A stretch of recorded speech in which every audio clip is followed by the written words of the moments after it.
una radio capaz de convertir el tiempo en sonido. MQ Radio. Son las 17 horas. En punto.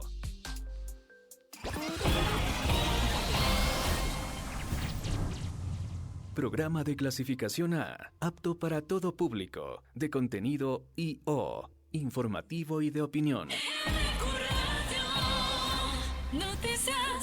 A continuación, Daniel Montalvo en MQ Noticias al cierre.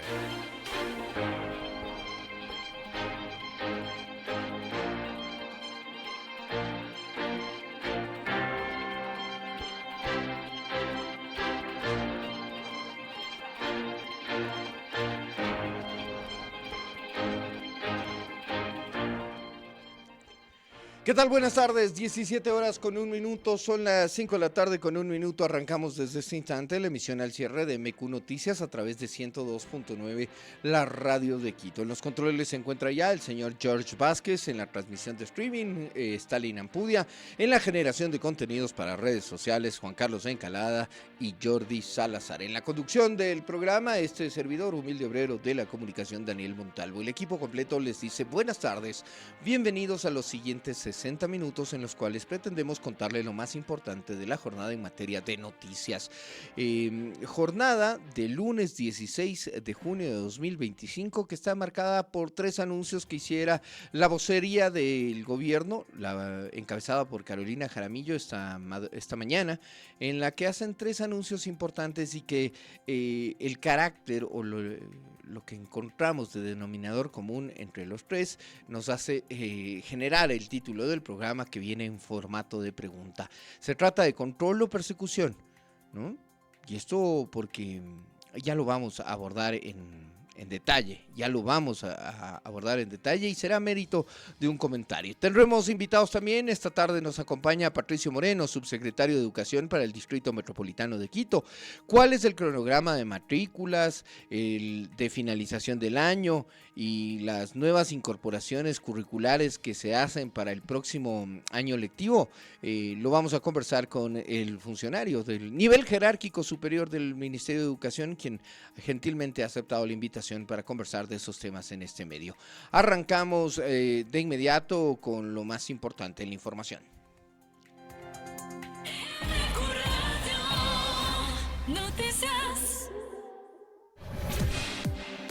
La vocera del gobierno, Carolina Jaramillo, aseguró que el suministro de energía eléctrica está garantizado en el país y descartó la posibilidad de apagones. Jaramillo informó que se ejecutan acciones para enfrentar el estiaje en los próximos meses. Hasta que culmine 2025, aseguró la vocera, el país contará con 979.5 megavatios de energía firme, es decir, que no dependerán de las condiciones climáticas. La vocera también se refirió a los contratos de Progen y Austral Technical Management, ATM, que no se han cumplido. Explicó que la generación de 241 megavatios de Austral y Progen apenas son el 3% de toda la energía que necesitamos. Además, aseguró que el gobierno trabaja para garantizar y mejorar la calidad del Sistema Nacional de Transmisión y en la generación eléctrica del país. Escuchemos. El servicio de energía eléctrica está garantizado en el país y la Presidencia de la República quiere comunicar que esta garantía tiene que ver con 2 asuntos, ¿no? El primero, el plan que se ha desarrollado para enfrentar el estiaje, y lo segundo, con acciones estratégicas que se han tomado para modernizar el Sistema Nacional de Transmisión. Este año se incorporan en total 979.5 megavatios, considerando que esto es energía nueva, energía firme. ¿Qué es la energía firme? Es la energía que no depende del clima. Se ha recuperado, se ha rentado y se ha rescatado energía.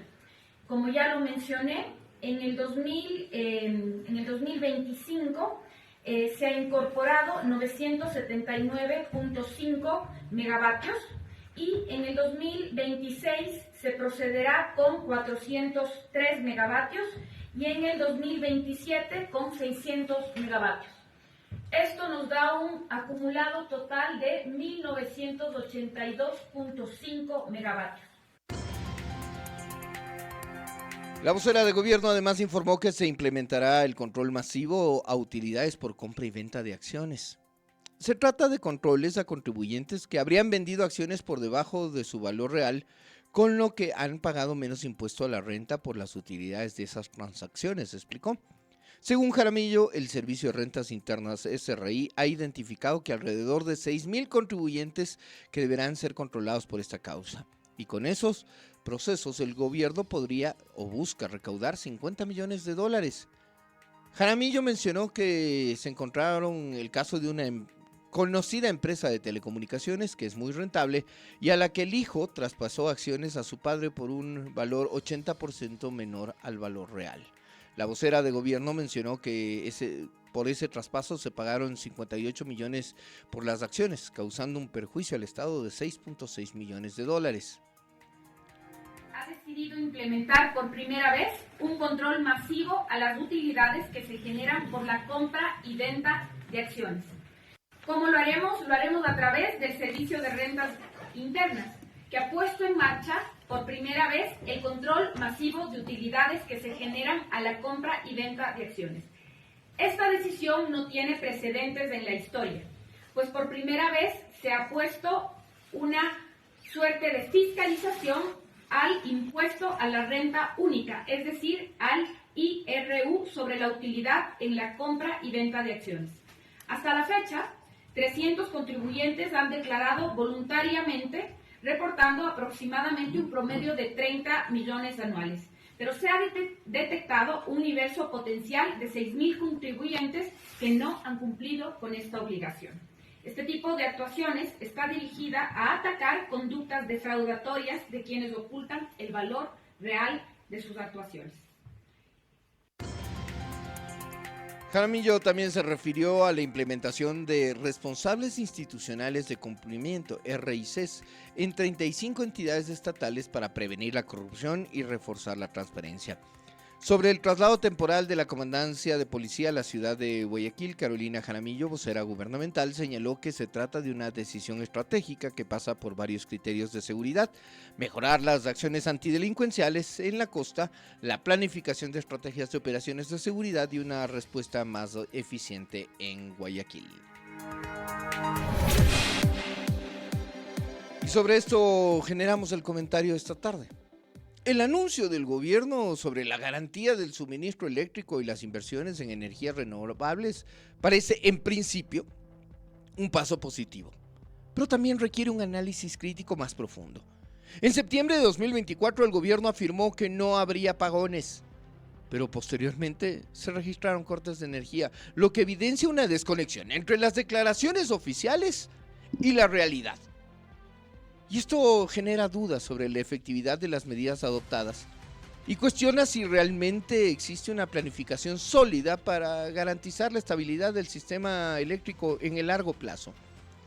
Y es que aquí se ha hablado de que el Ecuador tiene más o menos 2.500 megavatios de déficit de energía en época de estiaje.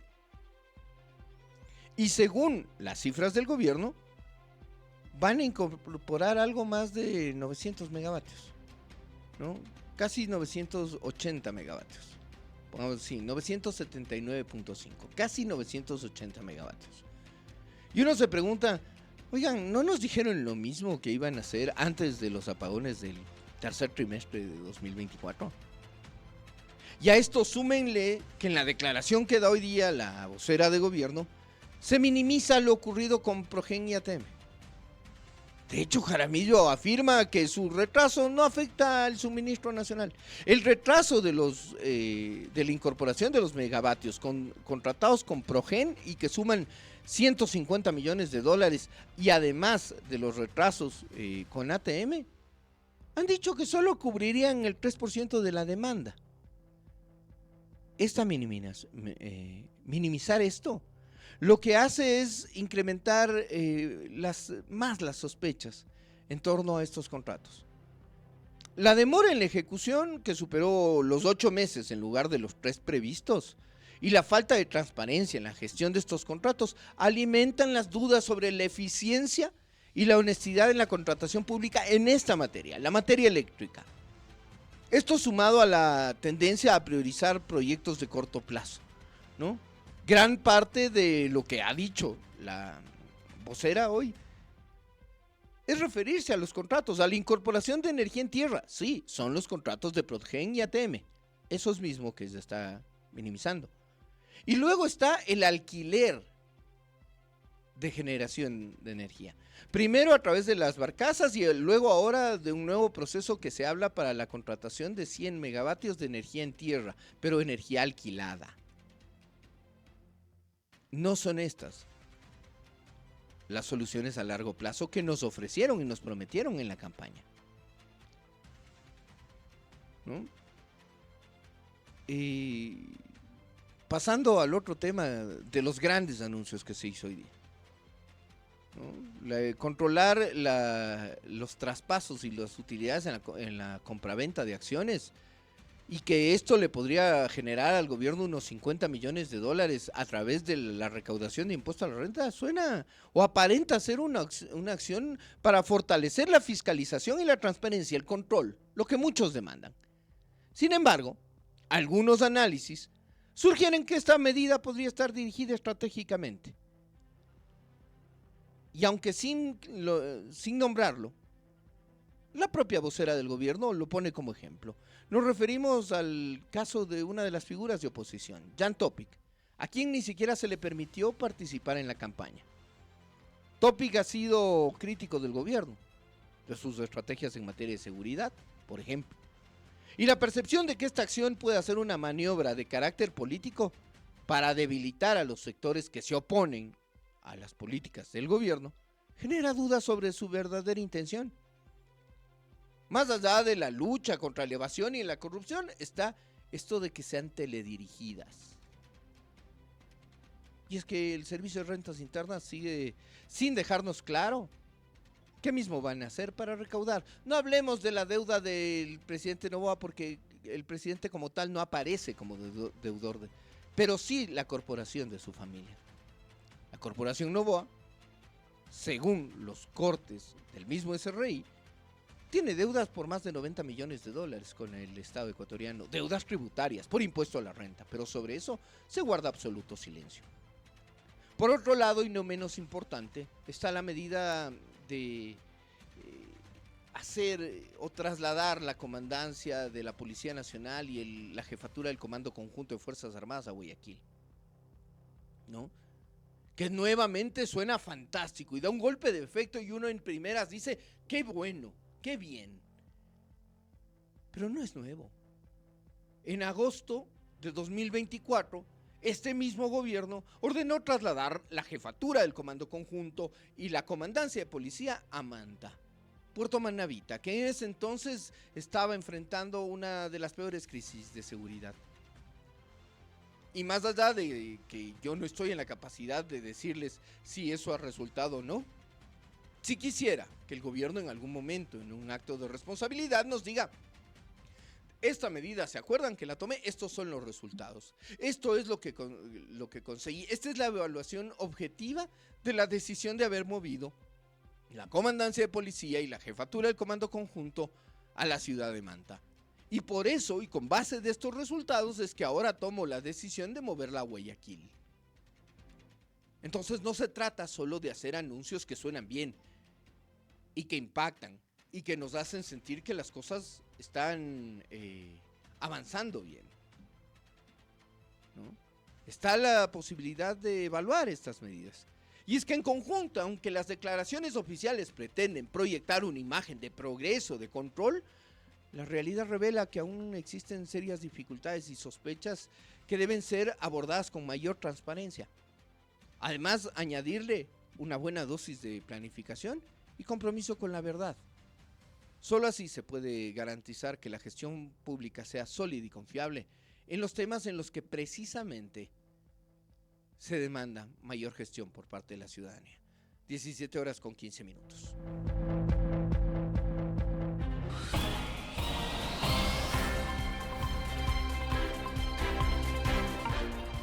Revisamos más información, pues en el marco de la investigación sobre las presuntas actuaciones irregulares de los operadores de justicia, la Comisión de Fiscalización recibió al ministro del Interior, John Reinberg, y al comandante de la policía, el general Pablo Dávila. En este marco, el ministro del Interior solicitó que se investiguen las declaraciones juramentadas patrimoniales de aquellos jueces, fiscales y también de su entorno que liberen delincuentes.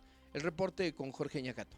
En lo que va del año 2025, la Policía Nacional ha realizado 340.568 operativos en zonas de alta inseguridad, aprendiendo a más de 33.000 personas y 64 fallecidos, de los cuales más del 90% son delincuentes, previa utilización del uso progresivo de la fuerza, lo que es parte de las estadísticas de muertes violentas, informó el comandante general de la Policía, Pablo Dávila, durante su comparecencia a la Comisión de Fiscalización. De 25.056 ciudadanos aprehendidos en caso de flagrancia, se observa que 15.124, que corresponde al 61%, se les dictó prisión preventiva, y a 9.932 personas, que corresponde a un 39%, se les detectó medidas cautelares y libertad durante la audiencia de calificación de flagrancia. En tal virtud, el ministro del Interior, John Reinberg, dijo en la Comisión de Fiscalización durante su comparecencia que pedirá investigar las declaraciones juramentadas patrimoniales de aquellos jueces, fiscales y su entorno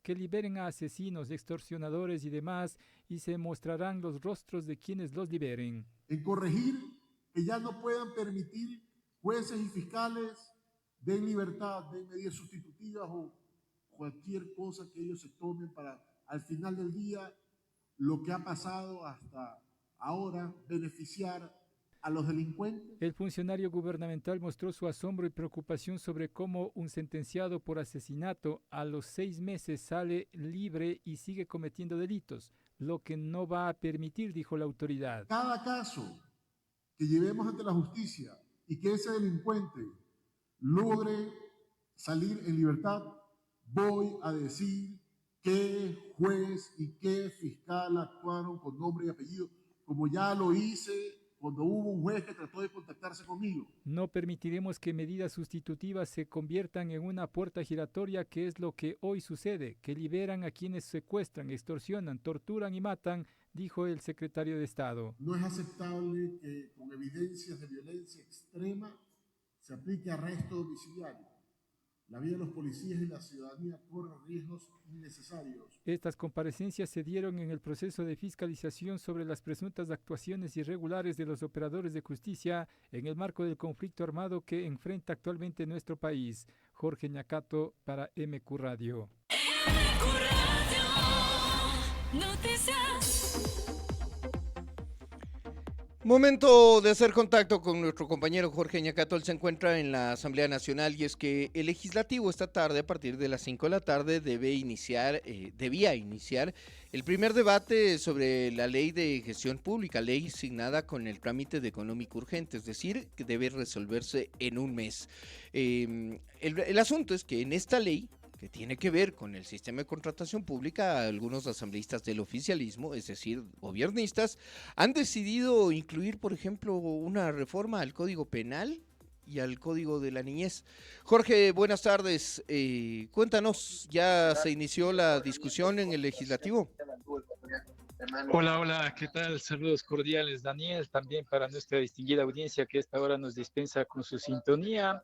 Efectivamente, esta señal directamente desde la Asamblea Nacional, donde hace poquísimos instantes se instaló ya la sesión ordinaria número 11 de esta legislatura, con el orden del día que contempla 2 puntos: el himno nacional del Ecuador y también la ley orgánica denominada de integridad pública, que entra hoy en primer debate del Parlamento ecuatoriano, propuesta del Ejecutivo en materia económica como urgente y que, como tú decías, tiene 30 días para que se evacúe en el Parlamento ecuatoriano en 2 debates.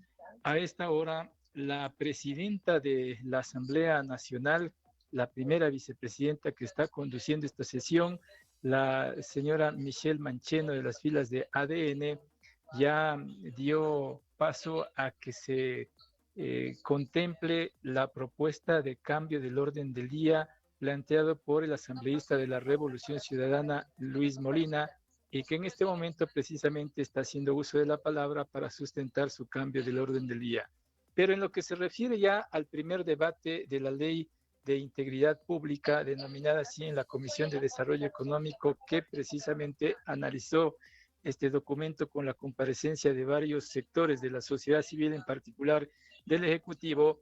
Quizá lo más polémico es lo que tiene que ver con las reformas al Código Orgánico de la Niñez y Adolescencia, cuyo informe para primer debate incorpora precisamente esta propuesta que planteó el legislador de ADN, Andrés Castillo, y que consiste en el juzgamiento de adolescentes infractores como adultos en ciertos casos y el endurecimiento de las sanciones por prevaricato.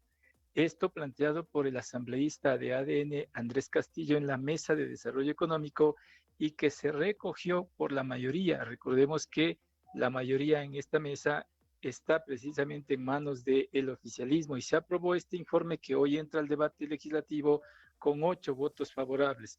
Consecuentemente, el Pleno de la Asamblea tiene que recoger en este primer debate todas las observaciones que se planteen por parte de diferentes legisladores de distintas bancadas políticas.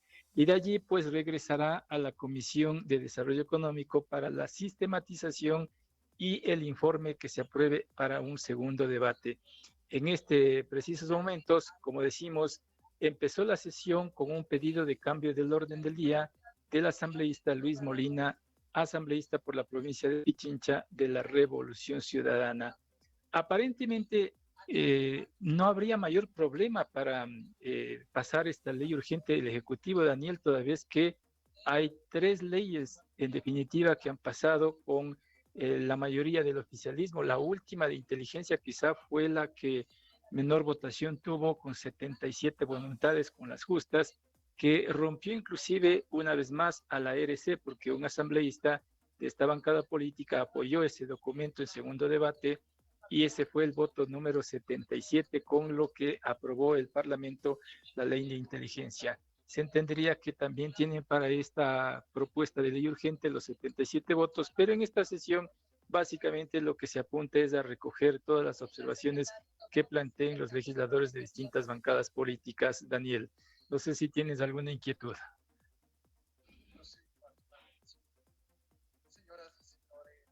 Sí, Jorge, solo precisar, nadie ha dicho, oigan, esta boca es mía, respecto de la incorporación de las reformas que pretende en una norma económica y que trata sobre el sistema de contratación pública, la inclusión de reformas del COIP. Nadie ha dicho, esta boca es mía, oigan, eso no hay cómo, o eso sí hay cómo.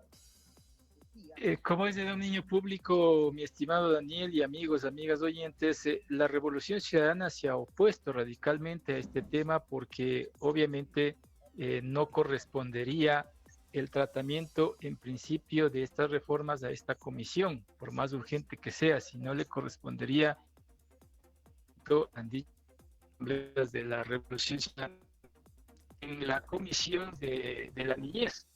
Pero en cambio la mayoría se impuso en la Comisión de Desarrollo Económico y se aprobó este informe con 8 votos. Lo que sí vemos que en esta sesión es obviamente asambleístas de la Revolución Ciudadana harán sus exposiciones en torno a este tema muy en particular, que violentaría derechos de los menores. Pero según el asambleísta Andrés Castillo, proponente de esta propuesta, es que no se violentan los derechos de los menores de edad, toda vez que solamente, dice el señor Castillo, se aprobaría un procedimiento similar al que se aplican a los adultos, pero las penas las cumplirían en los centros de adolescentes infractores hasta que cumplan la mayoría de edad.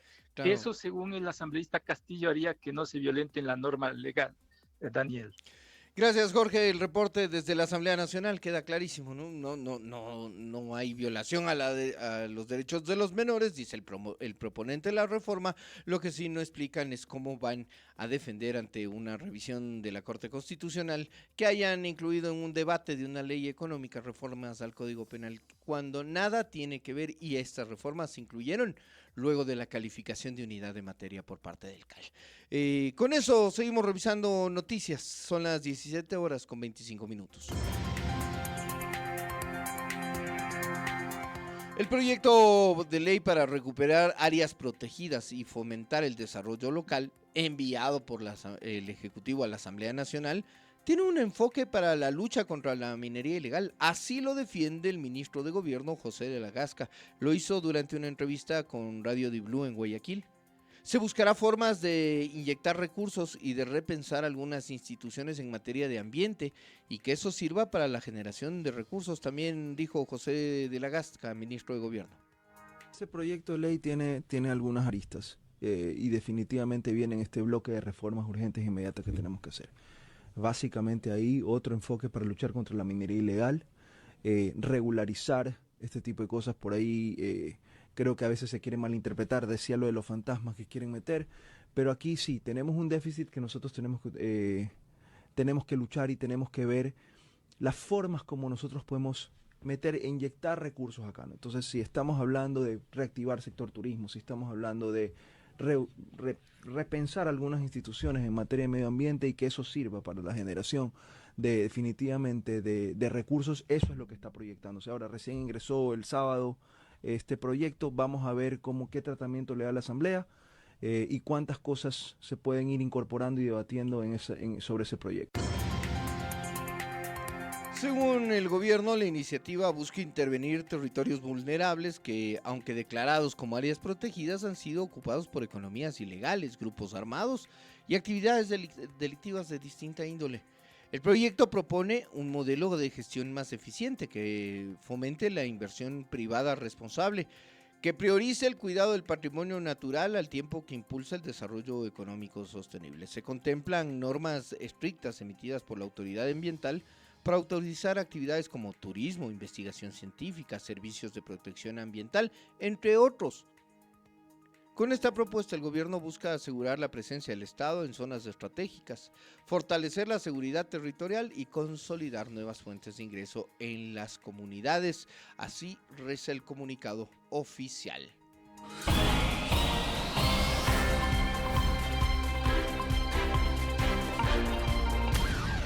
El mundo en un minuto, en MQ Noticias. Irán e Israel se han atacado por cuarta noche consecutiva. Aumentan así los daños materiales, los muertos y los heridos en ambos países en una pronunciada escalada de este conflicto en Oriente Medio. El intercambio de misiles empezó el viernes pasado cuando el ejército israelí lanzó un ataque sin precedentes contra Irán con el objetivo declarado de evitar que se dote de armas nucleares a esta nación islámica. El primer ministro israelí, Benjamín Netanyahu, defendió lo que llamó éxitos de su campaña contra Irán, especialmente la decapitación de su cúpula militar, y advirtió que se eliminarán a los líderes uno a uno. Mientras tanto, el Ministerio de Relaciones Exteriores iraní, encabezado por Abbas Araghchi, aseguró que Estados Unidos puede detener los ataques israelíes en la República Islámica solo con una llamada telefónica. Solo se requiere una llamada telefónica de Washington para silenciar a alguien como el primer ministro Benjamín Netanyahu. Eso abriría el camino para retomar la diplomacia, afirmó en X el canciller iraní. Si el presidente Donald Trump se toma en serio la diplomacia y está interesado en detener esta guerra, en las próximas horas, si adopta estas etapas, demostrará que es consecuente. Así lo dijo en las redes sociales el ministro de Exteriores de Irán cuando se han viralizado imágenes de edificios en llamas en Tel Aviv, capital de Israel, y se ha viralizado un video en el que en una televisora iraní, mientras estaban dando noticias, cayó un misil. Y todavía no se ha confirmado la existencia o no de víctimas mortales luego de ese ataque.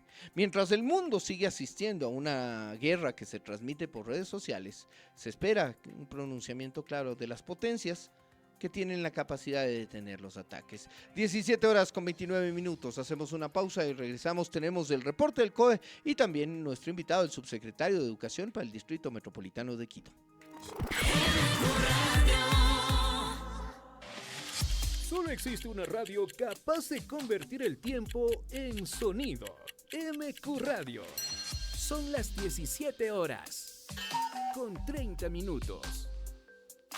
Inicio del espacio publicitario. ¿Te Te queda menos de un mes para ahorrar dinero.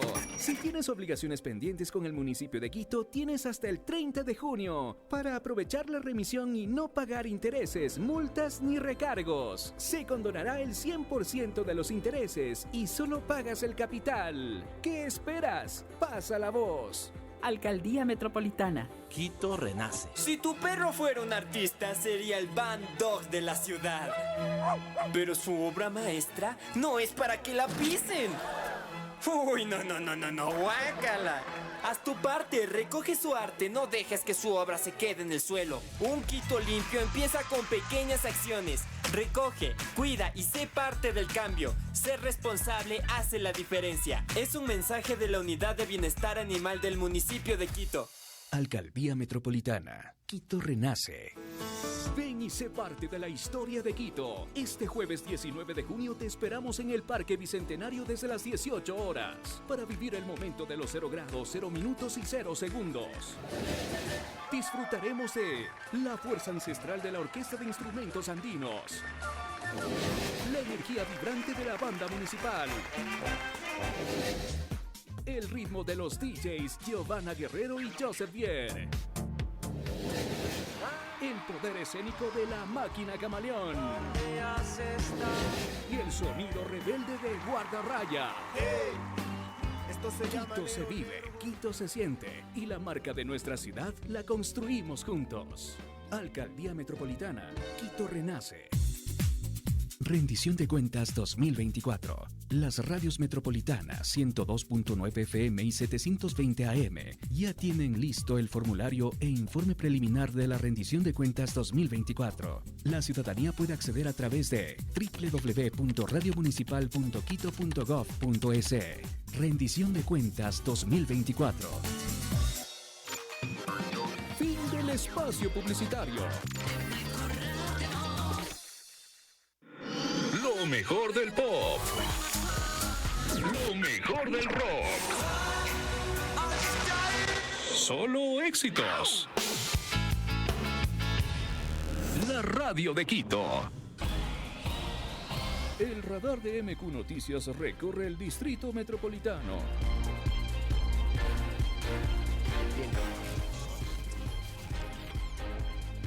Bueno, sí, las coordinaciones previas a veces suele ocurrir, así es la radio en vivo, son las 5 de la tarde con 33 minutos, 27 minutos nos separan desde las 6 de la tarde. A esta hora hacemos contacto con la sala situacional del COE Metropolitano, ahí se encuentra nuestra compañera Anita Peñafiel, quien nos va a contar cuáles han sido las principales emergencias que se han atendido durante esta jornada en la ciudad. Anita, buenas tardes, Daniel Montalvo te saluda desde los micrófonos de MQ Radio, la radio de Quito. Buenas tardes, reciban un cordial saludo desde el Centro de Operaciones de Emergencia Metropolitano. Compartimos con ustedes la información de los eventos atendidos por los equipos de respuesta del municipio de Quito. Según datos proporcionados por la Agencia Metropolitana de Tránsito, desde las 5 de la mañana hasta las 5 de la tarde de hoy, lunes 16 de junio, se registraron 12 siniestros de tránsito que dejaron 8 personas heridas y daños materiales. Entre los eventos más relevantes les contamos. Esta mañana, el Cuerpo de Bomberos liquidó un incendio estructural en una vivienda ubicada en el sector El Conde. Tras inspección del operativo de la Administración Zonal Quitumbe, confirmó que el incendio afectó una vivienda habitada por 3 personas. Provocó daños materiales en los enseres del lugar. La EPM Seguridad activó asistencia humanitaria para los afectados, que consiste en entrega de kits de alimentos no perecibles, artículos de aseo, frazadas y vestimentas. De acuerdo con la información actualizada y confirmada por la Administración Zonal La Delicia, en relación con la emergencia generada por el movimiento en masa ocurrido el pasado 19 de mayo del 2025 en el sector de Santa María de Cotocollao, se informa lo siguiente. El día de hoy se concluyó exitosamente el proceso de reubicación de las familias afectadas y el traslado de sus pertenencias. En este contexto, el Centro de Alojamiento Temporal La Delicia fue oficialmente cerrado. Asimismo, se verificó la devolución de los enseres de cocina que fueron entregados de manera temporal a las personas albergadas durante el tiempo que permanecieron en el CAT. El proceso de cierre se realizó sin novedad, cumpliendo con los protocolos establecidos y garantizando la atención adecuada a las familias durante toda la etapa de emergencia y reubicación. Siendo las 17:36, verificamos que la carga vehicular está en aumento. Les recordamos siempre conducir con precaución, respetando al peatón y al ciclista. No olvide que hasta las 8 de la noche aplica el pico y placa para vehículos cuyas placas terminan en 1 y 2.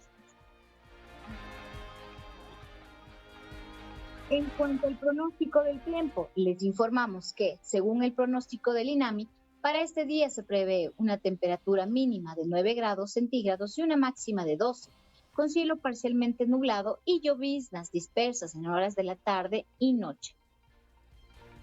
Ante este pronóstico, les recordamos, abríguese bien para evitar afectaciones respiratorias, acondicionar sus viviendas y lugares de trabajo para resguardarse del frío, revisar desagües y techos de sus viviendas para evitar acumulaciones de agua y seguir las actualizaciones meteorológicas a través de fuentes oficiales.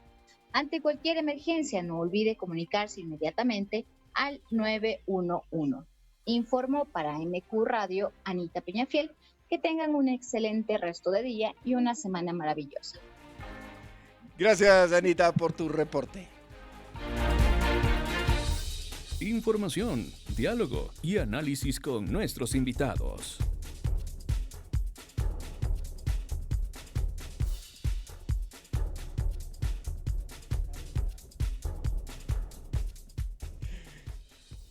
(17:37) ya le escucharon un poquito. A esta hora ya está en los estudios de aquí de MQ Radio. Él es Patricio Moreno, subsecretario de Educación para el Distrito Metropolitano de Quito. Es funcionario del nivel jerárquico superior del Ministerio de Educación, pero su gestión está enfocada en la coordinación aquí en el Distrito Metropolitano de Quito. Patricio, buenas tardes, bienvenido a los micrófonos de la radio de la ciudad. Arranquemos. Este fin de semana nos recordaron que está ya vigente el calendario de cierre del periodo lectivo 2024-2025 para el ciclo Sierra Amazonía. ¿Qué involucra este calendario, estas acciones para cerrar ya el año lectivo? Hola Daniel, ¿cómo estás? Buenas tardes, muchas gracias por la invitación. Sí, como conversábamos hace un ratito, estamos cerrando el año lectivo, pero también estamos ya trabajando en el nuevo, ¿no? Es una bisagra. Sí, es un tema que nos tiene corriendo siempre. Pero sí, efectivamente, desde el inicio del año se había establecido el calendario escolar para el 24-25, estos 200 días laborables que deben cumplir los estudiantes. Como en el transcurso del año hubo algunas fechas que se fueron generando feriados, se hicieron algunos puentes para fortalecer el tema del turismo, algunos decretos presidenciales que fueron alterando. Entonces ya hemos recordado, como tú bien lo decías, la finalización de este año lectivo. Estamos el 2 de julio termina ya el año lectivo 24-25 de manera oficial. ¿Esto en fiscales? Sí, esto en fiscales. Los particulares, ellos tienen esta flexibilidad de establecer sus horarios, ¿no? De sus calendarios, perdón. Lo propio de los municipales. Claro, los municipales, fiscales y fiscomisionales tienen que... Sí, ellos se rigen al horario. Bueno, los particulares también pueden regirse a nuestro calendario sin ningún problema, pero tienen un poco la flexibilidad. Mientras cumplan con los 200 días laborables, no hay problema. Los municipales, igual a través de la Secretaría de Educación del municipio, que la lidera Sadkiel, han generado también su cronograma. Lo que nosotros hacemos como ente de control de la educación, pues es verificar que se cumplan los 200 días. Y estamos ya finalizando los sextos cursos, los terceros de bachillerato, perdón, que se llaman ahora los terceros. Sí, sextos para los que ya pasamos de los 45, sí, ya son sextos. Son sextos cursos, están ya en sus procesos de graduación, ya rindieron exámenes de grado. Están más bien ya preparando sus defensas de sus tesis, de sus monografías y todo lo que implica el proceso de titulación. Así que ellos ya están acabando. Y el resto de los niveles pues están ya igual en sus últimas semanas de clases. Y esta es la pregunta que solían hacer las madres ¿y los supletorios para cuándo? Igual ya están establecidos durante la primera semana de julio. O sea, a partir del 2, ¿no? Claro, el 2 es el último día de clases. Exacto, recuperaciones y los supletorios, porque el 11 de julio... El 3 mismo ya empiezan las recuperaciones. Sí, enseguida, ajá. Lo que son las clases de recuperación. De recuperación, porque es un proceso acompañado, ¿no? Uno de los cambios que hubo en el proceso educativo. Estudia 15 días lo que avances. Claro, tú lo que puedas y luego preséntate justo nos acordábamos ayer que mi familia, ¿no? Preséntate a dar con el uniforme de parada el examen A veces el uniforme ya ni te quedaba porque en 15 días ya creciste. ya no. te engordabas, ¿no? Claro.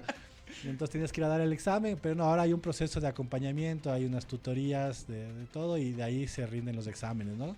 Esto con el afán de que no es un sistema que busca que los chicos pierdan el año efectivamente, pero también que haya un mérito y que los que pasen el año realmente cumplan con los conocimientos y con las habilidades que implica cada uno de los niveles. Hay un proceso de evaluación, Patricio, de por ejemplo, a inicios de este periodo, del que estamos finalizando, del 2024-2025, la ministra de Educación, Alegría Crespo, anunciaba algunas incorporaciones curriculares, ¿no? Inserciones curriculares. Exactamente. Entonces decía inserciones curriculares, ese es el término correcto.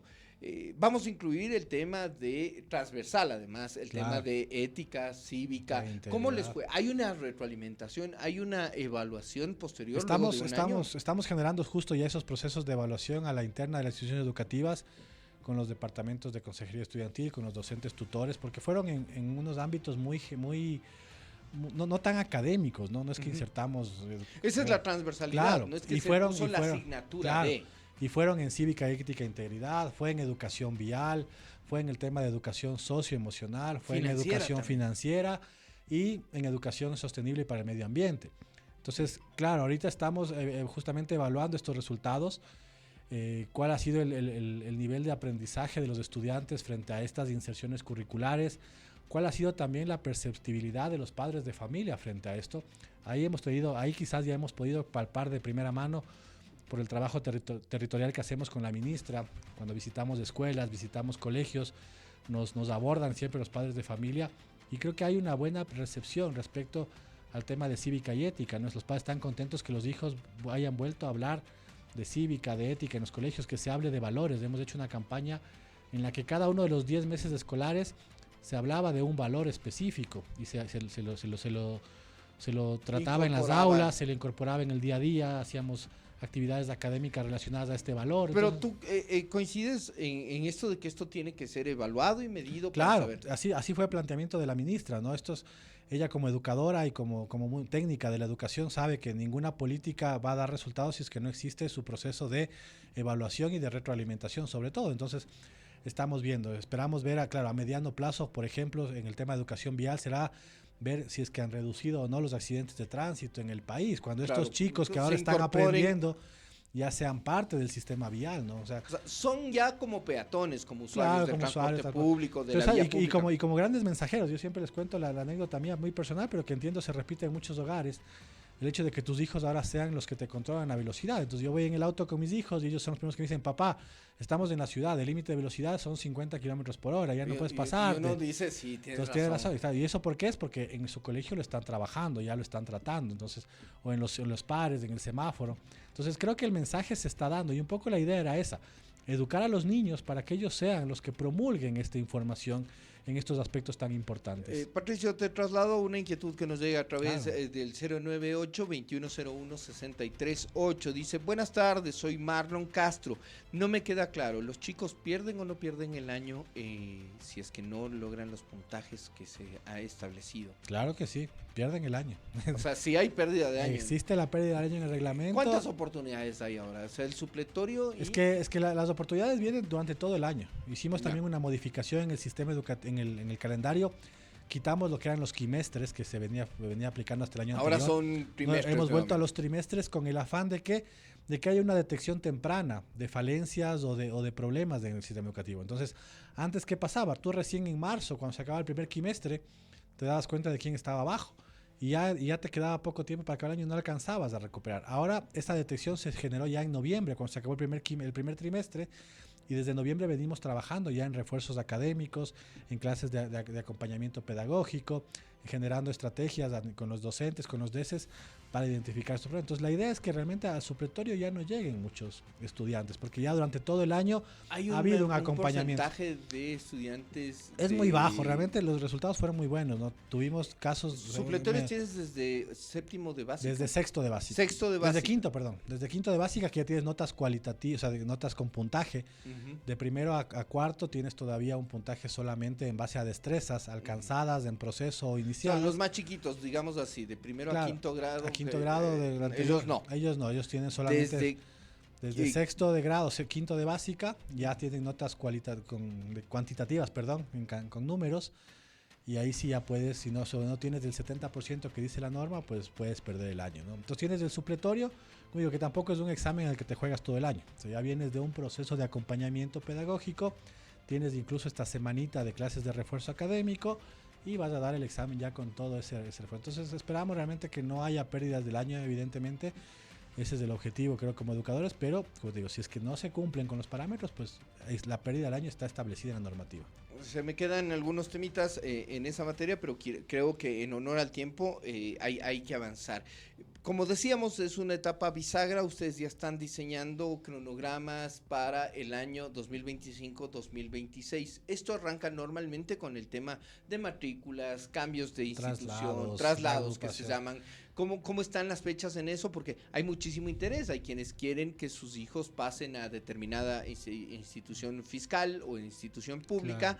Y también quienes porque se han mudado, porque han tenido que cambiar de situación geográfica, tienen que cumplir con estos trámites. ¿Cómo están esos calendarios? A partir del 17 de junio está ya publicado en nuestras páginas oficiales el calendario para todo lo que es el proceso de matrículas 25-26. Entonces empezamos el 17 de julio, con las fechas. Evidentemente lo primero que se hace eso es la matrícula automática, los chicos que mantienen la misma institución educativa.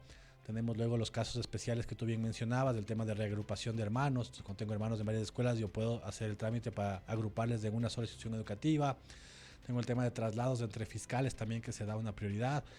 De igual manera luego hay el espacio para aquellos que pasan del sistema particular al sistema fiscal, tienen igual otras fechas establecidas, y de esa manera hasta finales del mes de julio se establece todo el calendario de matrículas. ¿Esto ocurre entre qué fechas y cuándo publica esas fechas del ministerio? Está ya publicado, desde hace 15 días ya está publicada en la página del ministerio. Igual pueden entrar a la página juntos.educacion.gov.es, que es la página en la cual juntos.educacion.gov.es.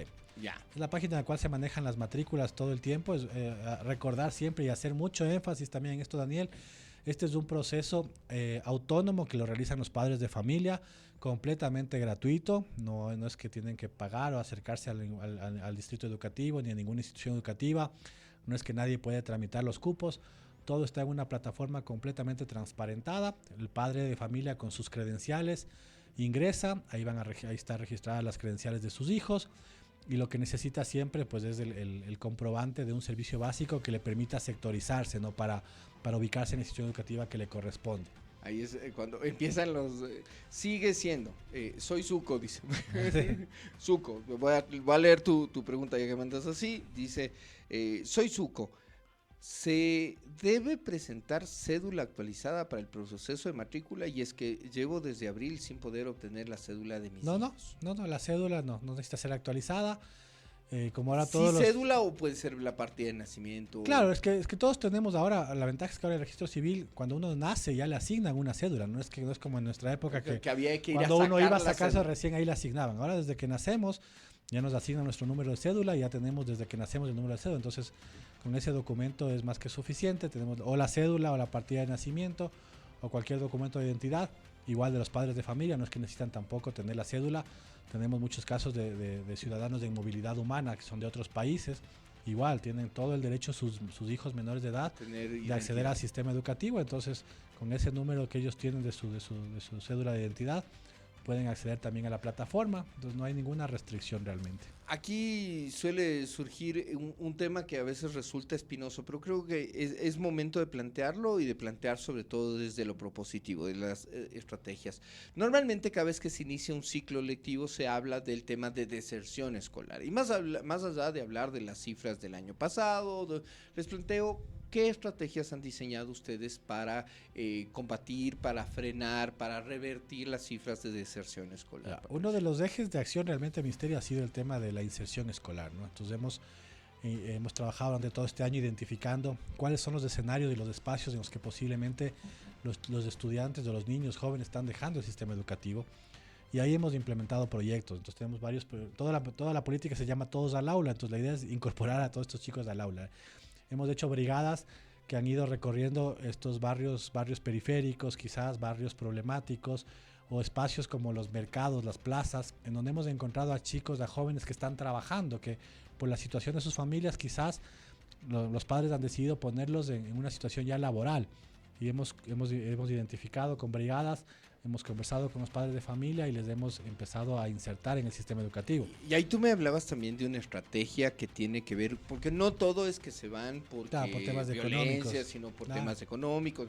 No, hay otras razones de deserción, por ejemplo, temas de salud. Otro que proyecto, se tratan en las aulas hospitalarias. Ese es un proyecto hermosísimo que lo venimos fortaleciendo en los últimos años. De igual manera, identificamos que muchos niños y jóvenes que desgraciadamente caían en situaciones de salud complicadas, con enfermedades catastróficas, que requerían de hospitalización o de tratamientos hospitalarios prolongados, tenían que ir a un hospital por 3-4 meses. Y claro, eso les obligaba a alejarse del sistema educativo, faltaban a clases, se descontinuaban los conocimientos y muchos perdían, no es que perdían, pero no podían continuar y les tocaba se descontinuaban, claro. Se rompían los procesos. Entonces ahí hemos fortalecido este proyecto. Entonces ahora que tenemos ya 18 aulas hospitalarias de aquí en Quito, en los hospitales entre públicos y privados también, que se han incorporado a esta política, y en una articulación con el Ministerio de Salud hemos incorporado docentes que están en los hospitales. Entonces, cuando llega un chico de edad escolar, ¿son docentes que contratan ustedes o contratan el Ministerio de Educación? Son docentes del Ministerio de Educación que han cumplido todos los procesos de ingreso, claro, probados. Todos los procesos de ingreso al magisterio. Son docentes que están en la nómina del Ministerio de Educación, con los títulos, la experiencia, todo lo que implica ser un docente del magisterio educativo, pero su aula de clase, por así, su colegio es del hospital. Entonces, cuando llega un chico y tiene estas condiciones de tratamientos prolongados, de enfermedades catastróficas, entonces ellos lo que hacen es identificar, se contactan con el colegio, sea particular, sea fiscal, sea municipal. Se ponen de acuerdo en qué están, con qué materias. Exacto, entonces en qué curso está, qué materias está viendo, qué contenido está viendo, qué textos está ocupando, ahí trabajan entre los DECES también. Y el chico, mientras está en el hospital, va siguiendo su actividad. Incluso puede conectarse a clases virtuales. ¿Y esto cuán efectivo es para evitar la ruptura del ciclo? Ha sido fundamental. Hemos visto casos muy impactantes y que realmente nos han demostrado que es una estrategia viable, porque hemos tenido a chicos que se han graduado de un hospital. O sea, empezaron su colegio, tuvieron que internarse y luego culminaron sus últimos años de bachillerato en el hospital y tuvimos su ceremonia de graduación y mantuvieron el contacto con sus alumnos. Entonces, ¿cuál es la ventaja de esto? Que no solamente le estás garantizando su aprendizaje, sino que tampoco le deslindas de su círculo de amigos, de sus docentes, de ese contacto que quizás en una situación de enfermedad es mucho más importante mantener ese soporte socioemocional de su entorno cercano. Entonces ellos se siguen conectando a clases con sus amigos, siguen haciendo trabajos en grupo, les siguen viendo a sus profesores, y los doctores nos han dicho que eso incluso ellos desde el punto de vista médico les ayuda mucho a recuperarse de su salud también. Entonces hay chicos que igual han estado un periodo y luego se reincorporan a su colegio una vez que salen del tratamiento, se reincorporan de manera normal porque no han perdido clases, no se descontinuaron en su proceso educativo. Nuevas inserciones curriculares para este 2025-2026. Lo importante que estamos trabajando y el objetivo en este nuevo año lectivo es el currículum bilingüe. Creo que ese es el gran desafío que tenemos como país, el tema del inglés. Creo que ¿Qué es lo que le plantean? Más allá de nuestra riqueza cultural y del fortalecimiento que hemos hecho también de la educación intercultural bilingüe, pero estamos, creo que, en un mundo en el cual el inglés es una herramienta ya no un lujo que da, sino ya un tema básico. A ver, veníamos de escuelas fiscales, yo recuerdo, en los años 90, en las que los papás se ponían de acuerdo, papás y mamás se ponían de acuerdo y generaban una cuota para pagar extra por profesor de inglés. Eso ya no. Lo que estamos ahora haciendo es, hemos hecho convenios también con muchos institutos, instituciones, para primero fortalecer a nuestros docentes. Ahora uno de los requisitos incluso es el tema del idioma cuando uno entra al magisterio. Entonces estamos viendo que nuestros docentes, y les estamos dando las facilidades para que se capaciten también. No es que esas facilidades incluyen, no sé, becas, claro, becas completas inclusive en muchos institutos, becas de alianzas que hemos hecho estratégicas con algunas instituciones particulares o con institutos también de idiomas. De idiomas estatales también, institutos superiores que dan idiomas. Entonces hemos hecho convenios con ellos para que nuestros docentes se puedan capacitar. Es decir, esto es un trabajo entre lo público entonces. También, entre lo público y lo privado. Tenemos ahí muchas muy buenas alianzas también privadas que se han incorporado, universidades, institutos de idiomas. Entonces empezamos por ahí. Eso lo venimos trabajando ya. Entonces del tema bilingüe, esa es la principal inserción académica que ustedes ese es nuestro compromiso para este 2025, tener un currículum en el cual se fortalezca el tema del bilingüismo, el inglés ya como una herramienta fundamental, porque las otras cosas creo que las veníamos trabajando bien. Nuestros chicos terminaban, o sea, aprendían a leer, aprendían a dividir, aprendían a escribir, a sumar, a restar. Claro, y teníamos esas valencias justo en el tema socioemocional. Quizás no le estábamos dando mucho espacio al tema socioemocional, que este año ya lo trabajamos.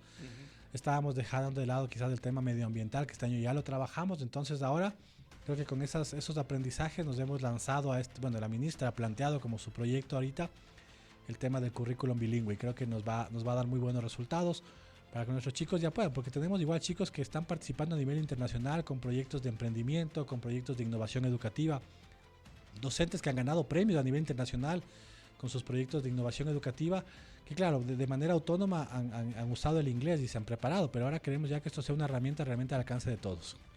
Ha sido el diálogo con Patricio Moreno, subsecretario de Educación para el Distrito Metropolitano de Quito. Lo dije bien, ¿no es cierto? Sí, no me equivoqué. Aquí tenemos un récord, acá en la parte tenemos rayado, aquí abajo, cada vez que el conductor le cambia el nombre a uno de los invitados. Te agradezco. Y queda abierta la puerta, los micrófonos de MQ para siempre conversar. Sí, siempre será importante que nos den esta apertura, y ya cuando hicimos los procesos también de matrícula y todo, para que la comunidad esté informada y sepan que siempre estamos atentos ahí. Háganos llegar la información, gustosos de compartirla con la comunidad educativa en el Distrito Metropolitano de Quito. Son las 17:54. La ciudad tiene mucho que contar.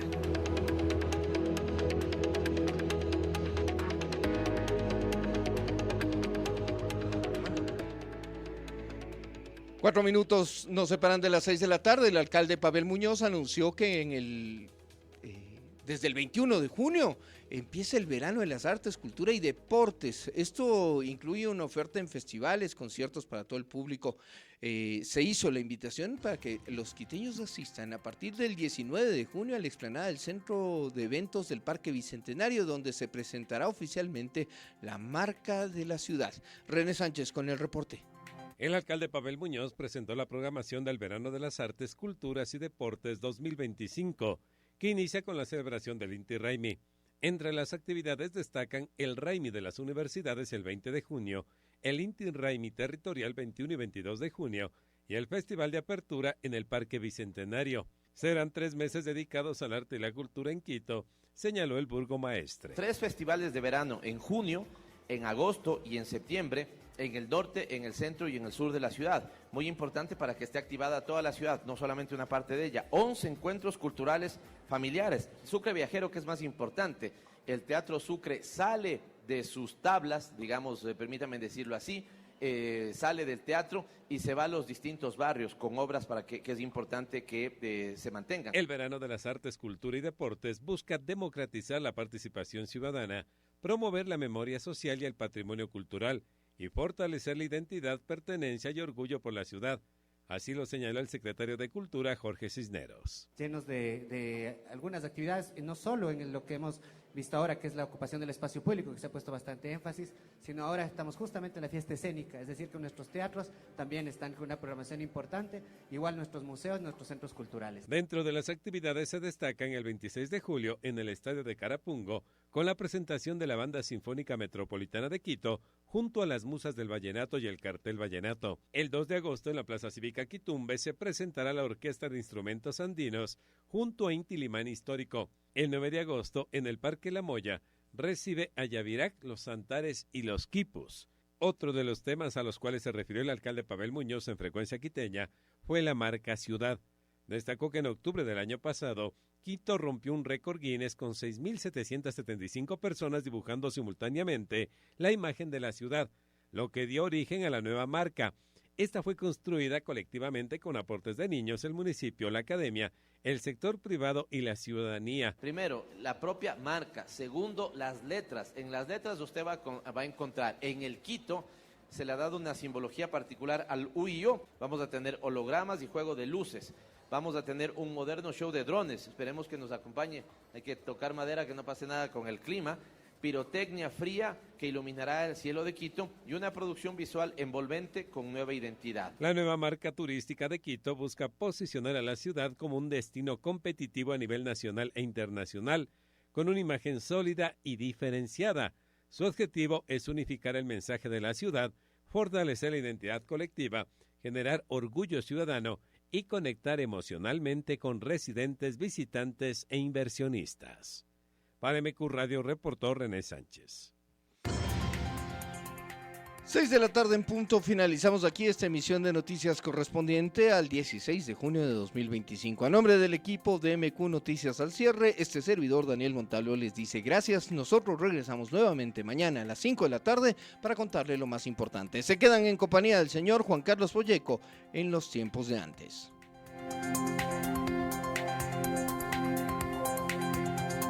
MQ Radio Noticias.